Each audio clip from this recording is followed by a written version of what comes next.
everyone. My name is Sally. I am a fifth-year feminist studies major, Asian American studies minor. I'm going to give you, before I go right into my coming out story, I want to give you kind of a brief background of my culture, which I am Vietnamese American. Okay, here goes.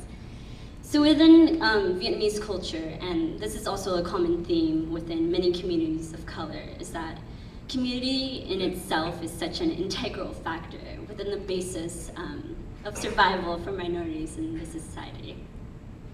There's been such a long history of hate crimes and prejudice actions that have targeted our communities, in which these hate crimes actions operate on the basis of racism, sexism, classism, ableism that many people of color communities battle with. So growing up in a world where you are being constantly told that this country is not for people like you, you begin to believe that you're not good enough, or that you cannot survive in this brutal institution we call America. So communities then begin to create their own spaces, their own resources when they're not being supported by the dominant culture.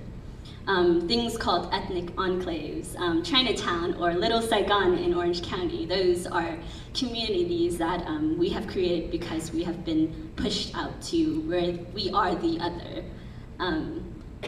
A good example of community work within Vietnamese culture in America are Vietnamese weddings. So within Vietnamese families, averagely consist of 4 to 8 people.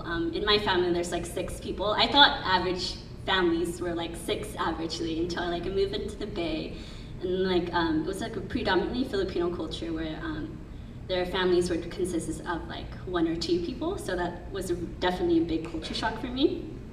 So our weddings were huge, averagely 500 to 700 people, and how we're able to afford these weddings is by everyone contributing the little that they had in the hopes to support our future generations, which was so fucking beautiful because of this collective work, all for this wedding to be successful.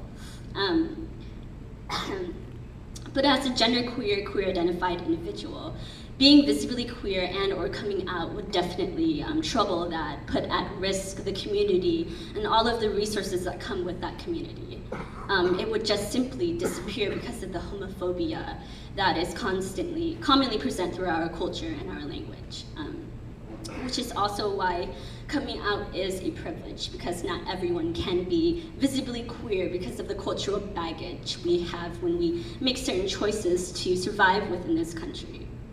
And being visibly queer is also a privilege too. Not saying that is a bad thing, but also recognizing that queer visibility can also be viewed as a political act. I don't know if I would have been this involved in the community had it not been for spaces like Queer Asian Pacific Islander called CAPI in our campus. Any CAPI folks out there? Yeah, I love you! And when I was first year here at CAPI, this space wasn't even created yet. Until my sophomore year, that's when I started seeing queer Asians. I'm like, oh my gosh, there are queer Asians just like me. And that's when I began to become more empowered and intrigued and more conscious. So that's when I became more involved within the community. But visibility can be your vulnerability, meaning that being too visibly queer, you can be easily targeted for physical harm. And I've definitely been a victim for that plenty of times, especially in Ivy. So when anyone asks me, are you out to your parents? I can't help but feel that I'm taking this test of queer authenticity. My queerness will be based on the level of outness I am with my family and friends. But of course, that's not always the case. So yes, I am out to my parents, but it took some long steps to get there. So I had to drive all the way to Berkeley to pick up my sister. So I live in Vallejo. I don't know if anyone's familiar with that. Yeah, 707, holla. No? Okay. Vallejo is about 30-40 minutes away at Berkeley, and my sister is a year older than me. She's really, really fluent with Vietnamese, and definitely what sucked about being here at UCSB. It's like I was losing my native tongue while trying to perfect another one.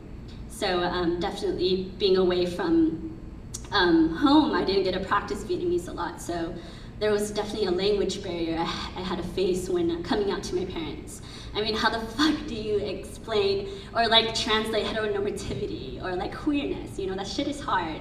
So it's like, so I had to have my sister, like she's really fluent and really well spoken in Vietnamese, translate for me. And it was kind of like saddening, but like, because I had to use her as a bridge to talk to my parents, and then we're crying back and forth. But like, luckily my parents are very, very loving and accepting, and I'm very fortunate to still have like a home to go to, you know? And definitely, that's why coming out is a privilege, because, you know, sometimes my parents could have fucking kicked me out, and if I were kicked out, I don't know what would happen, because family is such a big deal for me. But yeah, this is my coming out story, so thank you.